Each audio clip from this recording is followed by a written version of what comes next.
حضرت ابو امامہ رضی اللہ تعالی عنہ روایت کرتے ہیں کہ رسول اللہ صلی اللہ علیہ وسلم نے فرمایا، علیکم بقیام اللیل فإنہ دأب الصالحین قبلکم وہو قربۃ لکم الی ربکم ومغفرۃ للسیئات ومنہاۃ عن الاثم۔ حضرت ابو امامہ رضی اللہ تعالی عنہ سے روایت ہے کہ رسول اللہ صلی اللہ علیہ وسلم نے فرمایا، تہجد ضرور پڑھا کرو کیونکہ وہ تم سے پہلے صالحین کی روش ہے۔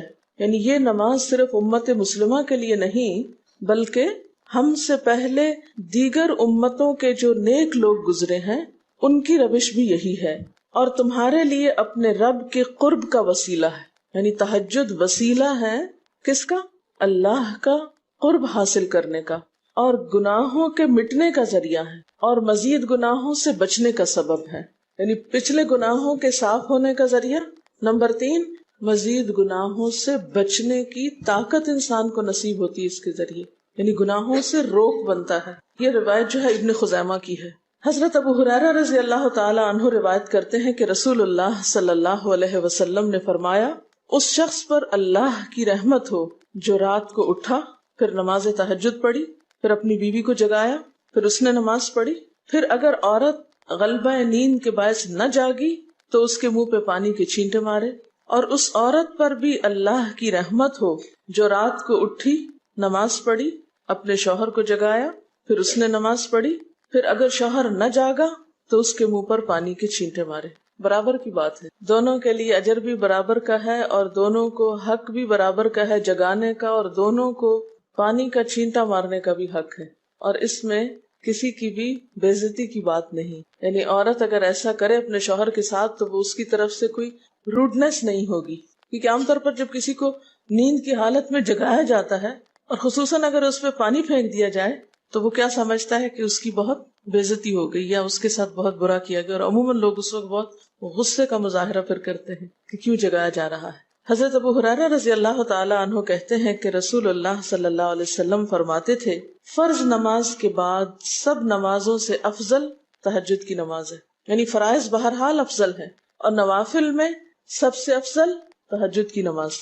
رسول اللہ صلی اللہ علیہ وسلم نے فرمایا، جب انسان سوتا ہے تو شیطان اس کے سر کی گدی پر 3 گریں لگاتا ہے اور کہتا ہے کہ رات بڑی لمبی ہے، اس کو تھپکی دیتا ہے اور کہتا ہے لمبی رات ہے، ابھی سوئے رہو، ابھی ٹائم ہے، ٹھہر کے اٹھنا، یعنی اس کو سلائے رکھتا ہے۔ اگر وہ بیدار ہو کر اللہ کا ذکر کرے، یعنی آنکھ کھلے اور اللہ کا ذکر کو شروع کر دے تو ایک گرہ کھل جاتی، شیطان کے پھندے سے انسان آزاد ہونے لگتا ہے۔ اگر وضو کرے تو دوسری گرہ کھل جاتی، اگر نماز پڑھے تو تیسری گرہ کھل جاتی، اور وہ شادمان اور پاک نفس ہو کر صبح کرتا ہے۔ یعنی جو شخص صبح نماز کے وقت پر، تہجد کے وقت یا پھر کم از کم فجر کے وقت اٹھ جاتا ہے، اللہ کا ذکر کرتے ہوئے وضو کرے اور پھر نماز پڑھ لے، سورج نکلنے سے پہلے پہلے یہ کام کر لے تو وہ ایک مطمئن شخص کی طرح اٹھتا ہے، ورنہ اس کی صبح خبیث اور سست نفس کے ساتھ ہوتی۔ عام طور پر ہم اطمینان کی تلاش میں رہتے ہیں، سکون کی تلاش میں رہتے ہیں، اور یہ سوچتے ہیں کہ ہمیں ڈپریشن ہے یا ہمارے اندر ایک غم ہے، تو ہم اس کے اسباب نہیں جانتے کہ سبب کیا ہے۔ ان کے اسباب میں سے ایک بڑا سبب شیطان کی گرفت میں ہونا ہے، اور شیطان اپنی گرفت ویسے تو دن کے وقت بھی انسان پر رکھتا ہے، لیکن خصوصاً رات کے وقت جب انسان سو جاتا ہے تو وہ نہیں چاہتا کہ سوتا ہوا اٹھے انسان، اور اگر انسان ہمت کر کے اٹھ جاتا ہے، ذکر کرتا ہے، وضو کرتا ہے اور نماز پڑھ لیتا ہے تو یہیں سے اطمینان قلب کا آغاز ہو جاتا ہے، اس کی تسلی ہو جاتی۔ رسول اللہ صلی اللہ علیہ وسلم نے فرمایا، اللہ تعالیٰ ہر رات آسمان دنیا پر نزول فرماتے ہیں، یعنی زمین سے سب سے قریبی آسمان پر۔ جب 1/3 رات باقی رہ جاتی ہے تو فرماتے ہیں، ہے کوئی جو مجھے پکارے؟ اس وقت اللہ تعالیٰ بندوں کو پکارتے ہیں، ہے کوئی جو مجھے پکارے میں اس کی دعا قبول کروں، ہے کوئی جو مجھ سے مانگے میں اس کو دوں، ہے کوئی جو مجھ سے بخشش طلب کرے تو میں اس کو بخش دوں۔ گویا یہ وقت دعا کی قبولیت کا وقت ہے، انسان جو مانگے اس کو ملتا ہے، اور خصوصی طور پر بخشش کے طلب کرنے کا وقت، جیسے قرآن پاک میں آتا ہے وَبِالْأَسْحَارِ هُمْ يَسْتَغْفِرُونَ وَبِالْأَسْحَارِ هُمْ يَسْتَغْفِرُونَ، اور سحری کے وقت وہ استغفار کرتے ہیں۔ اب ہو سکتا ہے کہ آپ کہیں کہ نہیں، ہم نے تو زندگی میں کوئی خاص گناہ کیے ہی نہیں، اس لیے ہمیں تو بخشش کی ضرورت ہی نہیں۔ بخشش مانگے گناہگار لوگ، ہم تو نیک لوگ ہیں، نیک کام کرتے ہیں، دن رات قرآن پڑھتے پڑھاتے ہیں، اس لیے ہماری تو ضرورت نہیں۔ نبی صلی اللہ علیہ وسلم جن کے اگلے پچھلے سب قصور معاف کر دیے گئے تھے، وہ اتنا لمبا قیام کرتے تھے کہ ان کے قدم مبارک سوج جاتے تھے۔ حضرت مغیرہ فرماتے ہیں رسول اللہ صلی اللہ علیہ وسلم نے اتنا لمبا قیام کیا رات کو کہ آپ کے پاؤں سوج گئے۔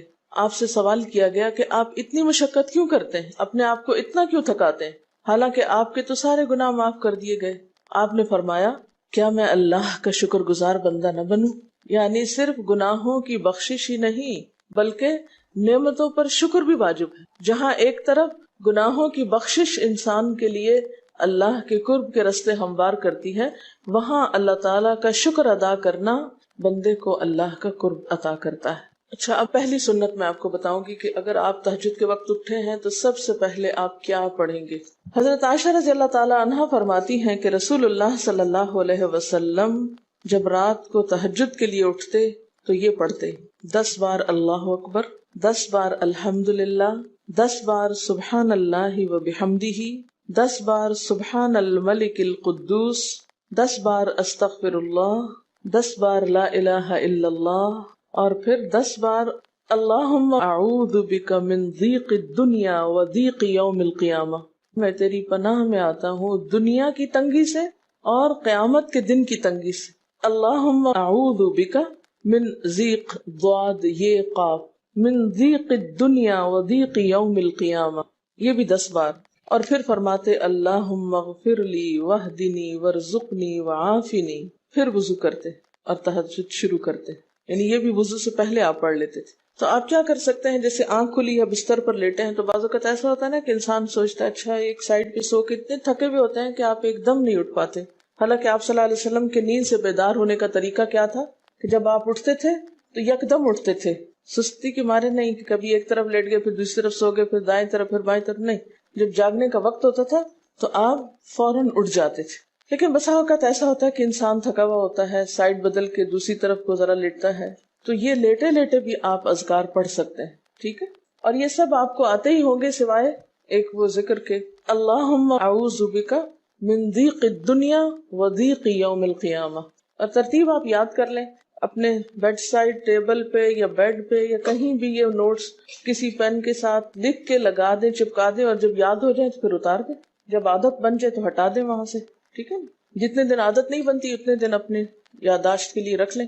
اسی طرح نیند سے اٹھ کر لا الہ الا اللہ وحدہ لا شریک لہ لہ الملک ولہ الحمد وہو علی کل شیء قدیر الحمد للہ وسبحان اللہ واللہ اکبر ولا حول ولا قوۃ الا باللہ، یہ بھی پڑھ سکتے ہیں۔ اچھا، ضروری نہیں کہ سب کچھ ایک ہی دن میں پڑھ لیں، یہ بھی آپ کر سکتے ہیں کہ ایک دن میں ایک چیز پڑھ لیں، دوسرے دن دوسری پڑھ لیں، تیسرے دن تیسری پڑھ لیں، ٹھیک ہے نا؟ اور اگر ساری ایک دن بھی پڑھنا چاہیں، دیکھیں وقت کی بات ہے نا، ہو سکتا ہے اس وقت عمر کے اس حصے میں آپ پہ بہت ذمہ داریاں ہوں، آپ یہ سب کچھ نہ پڑھ سکتے ہوں، لیکن زندگی کا ایک ایسا وقت بھی آتا ہے جب انسان بوڑھا ہو جاتا ہے، جب اس کے اوپر باقی ذمہ داریاں کم ہو جاتی ہیں، پھر نیند بھی کم ہو جاتی ہے، پھر زیادہ عبادت کا موقع ملتا ہے، تو ایسے میں جب انسان کے پاس عبادت کے لیے وقت اور موقع زیادہ ہو تو پھر یہ ساری چیزیں بھی پڑھ لیں، ٹھیک ہے نا؟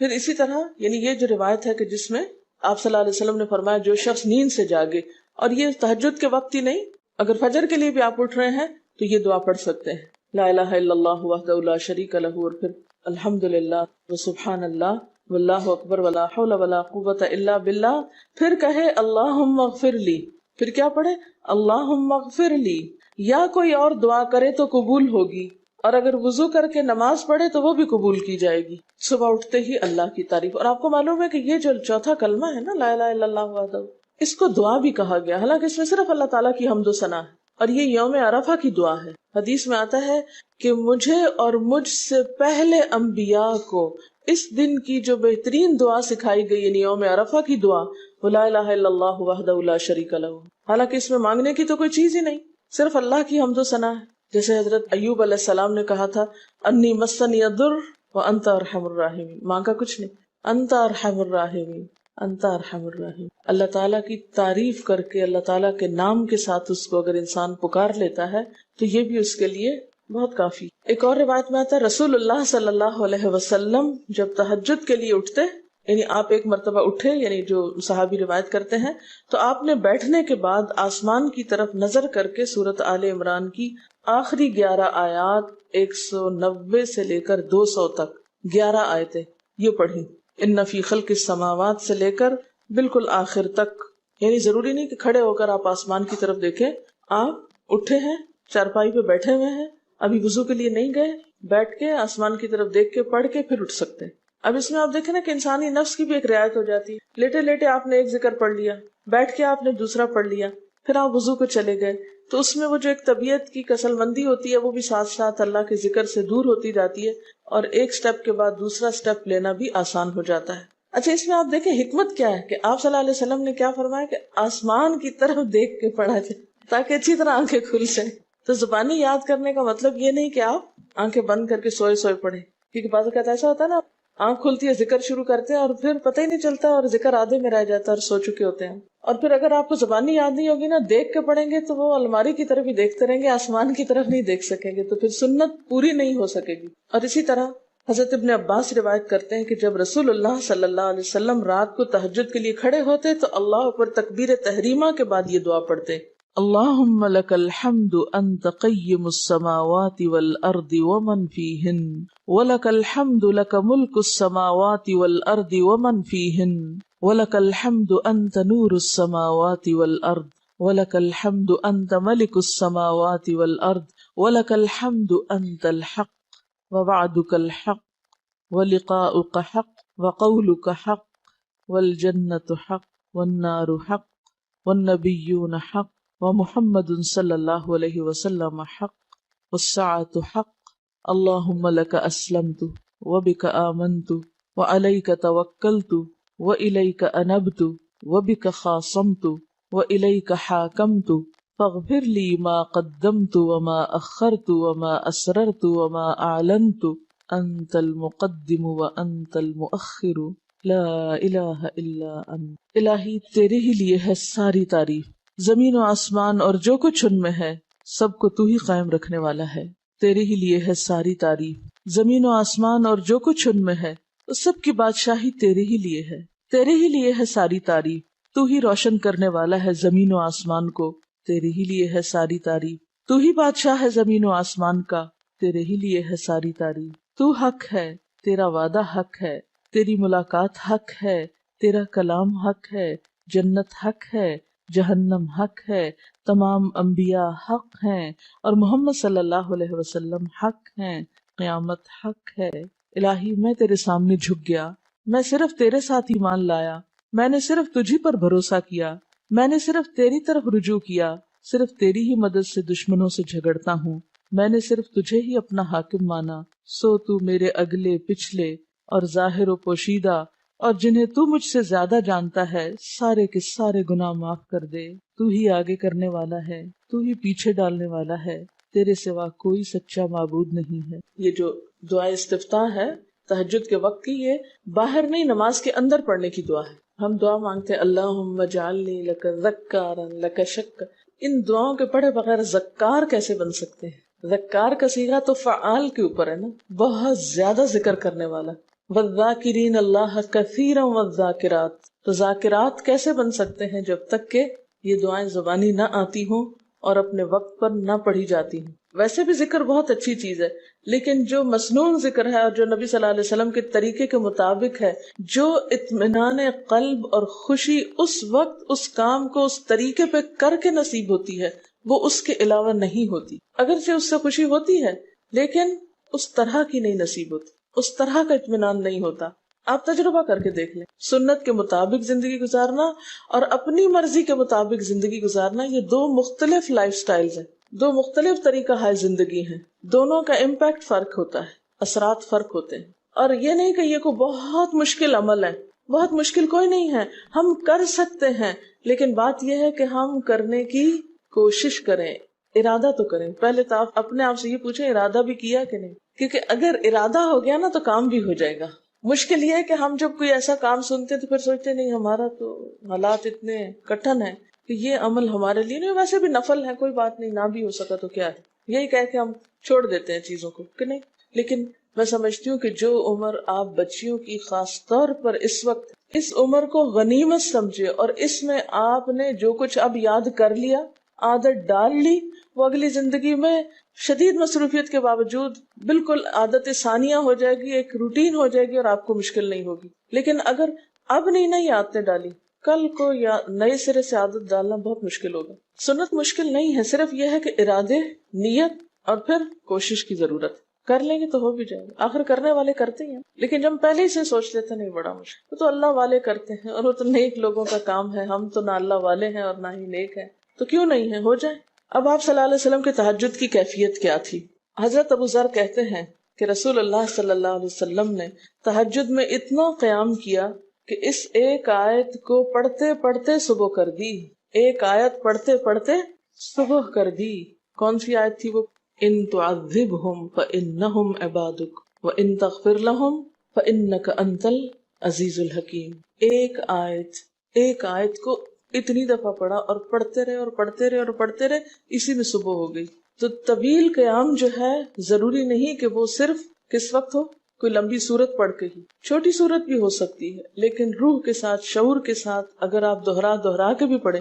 مثال کے طور پہ آپ نے کوئی سورت یاد کر لی ہے اور آپ پڑھنے کھڑے ہوئے ہیں اور آپ کو صحیح طرح آتی نہیں ہے، یا آتی ہے تو اتنی تیز نہیں آتی، بہت رٹی ہوئی نہیں ہے، تو کوئی بات نہیں، ایک آیت کو 2 دفعہ 3 دفعہ بھی آپ اس کو پڑھ سکتے ہیں اور اس طرح بھی پڑھ کے لمبا کر سکتے ہیں. یعنی طویل قیام صرف زیادہ قرات سے ہی نہیں، مختلف طریقوں سے ہو سکتا ہے. یہ آیت ہے سورۃ المائدہ کی 118 نمبر آیت ہے. اگر تو انہیں عذاب دے تو وہ تیرے بندے ہیں، اور اگر تو انہیں معاف کر دے تو یقیناً تو غالب اور حکمت والا ہے. حضرت حذیفہ رضی اللہ تعالی عنہ نے نبی صلی اللہ علیہ وسلم کو تہجد پڑھتے دیکھا.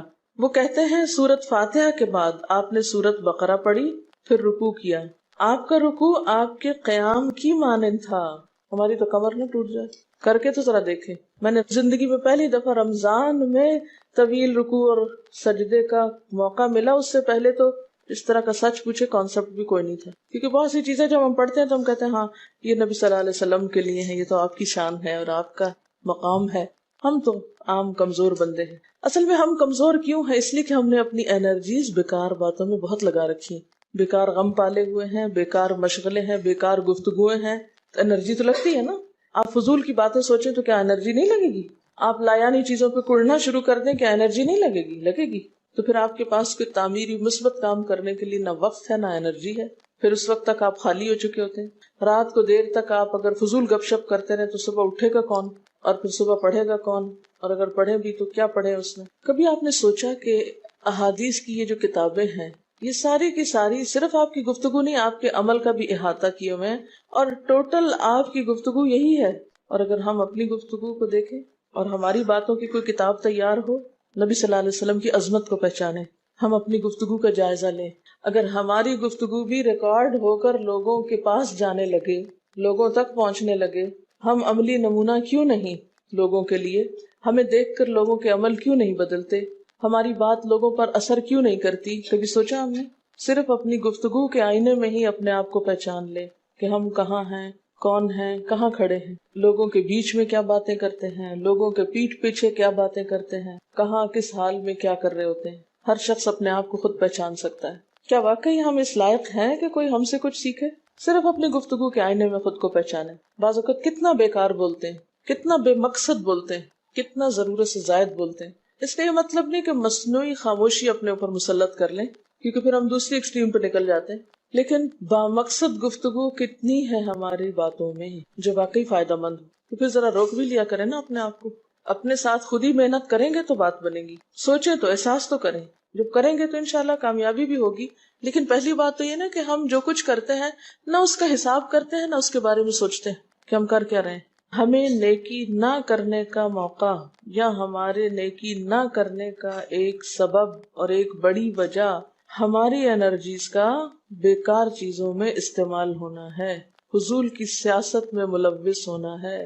اپنی ذمہ داریوں کا ہمیں ہوش نہیں ہوتا، دوسروں کے کاموں میں مداخلت خوب سوچتی ہے. خود کیا کر رہے ہیں اس کا کچھ پتہ نہیں، دوسرے کیا کر رہے ہیں اس سے بہت دلچسپی، یا کیا نہیں کر رہے. بہت سے لوگ، بہت سی خواتین کمر درد کی شکایت کرتے ہیں، اور اس کی ایک بڑی وجہ نمبر 1 رکوع کا صحیح پوزیشن پہ نہ ہونا ہے، اور نمبر 2 اس پوزیشن پہ کوئی ایکسرسائز نہیں ہماری ہوتی. یہ بتا رہی ہیں کہ کسی کی کمر میں درد تھا اور ٹھیک نہیں ہوتا تھا کسی چیز سے، تو ڈاکٹر نے ان کو یہ مشورہ کیا کہ طویل رکوع اور طویل سجدے کریں، بیسٹ ایکسرسائز ہے، کر کے تو دیکھیں۔ اور اس میں آپ دیکھیے کہ صحیح پوزیشن پہ لائیں، بالکل اسٹریٹ رکھیں گردن اور کمر کو، پیٹھ اور گردن ایک لائن میں آنی چاہیے۔ بہت سے لوگ یوں ٹیڑھی کرتے، یوں کر کے بس کرتے، یہ غلط پوزیشن ہے، اس سے تو اور بیمار ہو سکتے ہیں۔ کئی لوگ سر پھینک دیتے ہیں نیچے کو، یہ بھی غلط پوزیشن ہے، اس سے بھی کام خراب ہوتا ہے۔ اگر آپ صحیح پوزیشن پہ رکوع لمبا کریں تو یقینی طور پہ کمر درد کا علاج ہے۔ تو پٹھے مضبوط ہوتے ہیں نا کمر کے، آپ اس کو روک کے رکھے ہوتے ہیں ایک سیدھی لائن میں۔ 2 فیٹ کے درمیان کا فاصلہ بھی بہت معتدل رکھیں، نہ تو بہت قریب رکھیں اور نہ بہت کھلا رکھیں، بالکل معتدل، جس میں آپ آرام سے سکون سے کھڑے ہو سکیں اور آپ کا بیلنس قائم رہے۔ بیلنس کو قائم کرنا بے حد ضروری، ٹھیک ہے۔ حضرت حذیفہ نے نبی صلی اللہ علیہ وسلم کو تہجد پڑھتے دیکھا۔ وہ کہتے ہیں کہ سورۃ فاتحہ کے بعد آپ نے سورۃ بقرہ پڑھی، پھر رکوع کیا۔ آپ کا رکوع آپ کے قیام کی مانند تھا، یعنی جتنا لمبا قیام تھا اسی طرح رکوع تھا۔ پھر آپ نے رکوع سے سر اٹھایا اور کھڑے ہو گئے، اور آپ کا قوما یعنی رکوع کے بعد اٹھنے کا وقت بھی کافی طویل تھا۔ ہم تو بعض اوقات اٹھ کے کھڑے نہیں ہوتے کہ نیچے چلے جاتے ہیں، تو وہ بھی طویل تھا۔ صرف 2 رکعتیں بھی آپ ایسی پڑھ لیں نا، کافی۔ اگر عام دنوں میں نہ پڑھی جائے تو ویکینڈ پہ پڑھ لیں۔ ہمارا تو ویکینڈ پہ لمبا سونے کا پروگرام ہوتا ہے نا، تو چلے دوبارہ سو جائے، لیکن ہفتے میں 1 دفعہ کر لیں، اگر روز نہیں بھی کر سکتے 2 دفعہ کر لیں، ٹوائس اے ویک کر لیں۔ پھر آپ کا سجدہ آپ کے قومے کی مانند تھا، یعنی جتنا آپ کھڑے ہوئے تھے اتنا آپ پھر سجدہ کیا۔ آپ دونوں سجدوں کے درمیان اپنے سجدے کی مانند بیٹھے تھے، یعنی 2 سجدوں کے بیچ میں بھی آپ اتنی دیر بیٹھے جتنی دیر آپ نے سجدہ کیا تھا۔ پس آپ نے 4 رکعتوں میں سورۃ بقرہ، آل عمران، نساء اور المائدہ پڑھی۔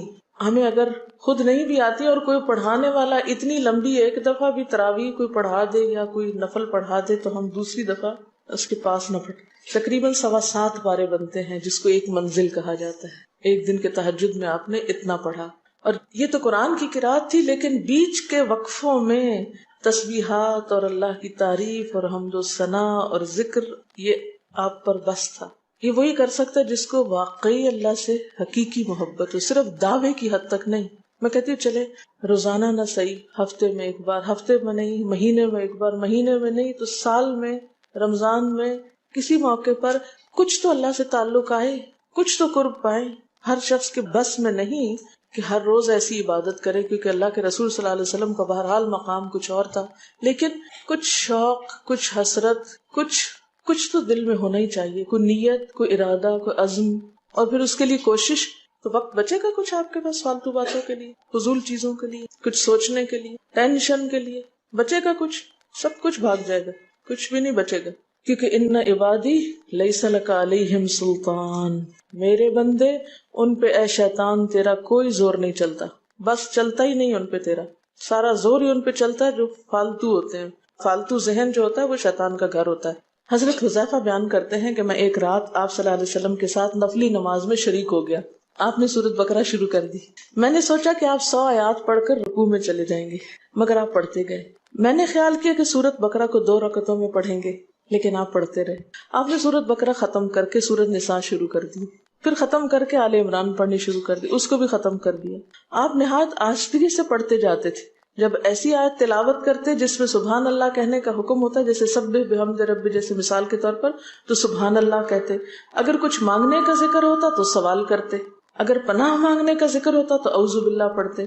اس حدیث سے یہ بھی پتہ چلتا ہے کہ سورتوں کی ترتیب ضروری نہیں، کیونکہ آپ نے پہلے النساء پڑھی پھر آل عمران پڑھی۔ یہ جو ہر وقت لوگ پیچھا کیے رکھتے ہیں نا، بعض اوقات تو بہت ضد کرتے ہیں کہ آپ نے پہلی رکعت میں یہ پڑھائی تھی تو دوسری میں یہ کیوں پڑھا دی۔ یہ تو سنت میں ملتا ہے کہ پہلی رکعت طویل ہے دوسری کے مقابلے میں، لیکن یہ لازم نہیں کہ جو پہلی میں پڑھے اس کے بعد آگے والی صورتوں میں سے پڑھے، پیچھے والی بھی سے نہیں پڑھ سکتے۔ رسول اللہ صلی اللہ علیہ وسلم نے عبداللہ بن عمرو سے کہا، مجھے بتلایا گیا ہے کہ تم ساری رات نفل پڑھتے اور دن کو روزہ رکھتے ہو، اگر تم ایسا کرو گے تو تمہاری آنکھ کمزور اور طبیعت سست ہو جائے گی۔ یعنی ہر روز روزہ اور ہر رات جگراتا تمہاری جان اور تمہارے بال بچوں کا بھی تم پر حق ہے، اس لیے روزہ رکھو اور افطار بھی کرو، اور رات کو قیام کرو اور سو بھی۔ یعنی ساری رات تہجد پڑھنا یا نفل پڑھنا پسندیدہ نہیں ہے، رات کو سونا بھی پسندیدہ ہے۔ ہمارے ہاں 27ویں رات کو پوری رات جاگنا لازم سمجھا جاتا ہے،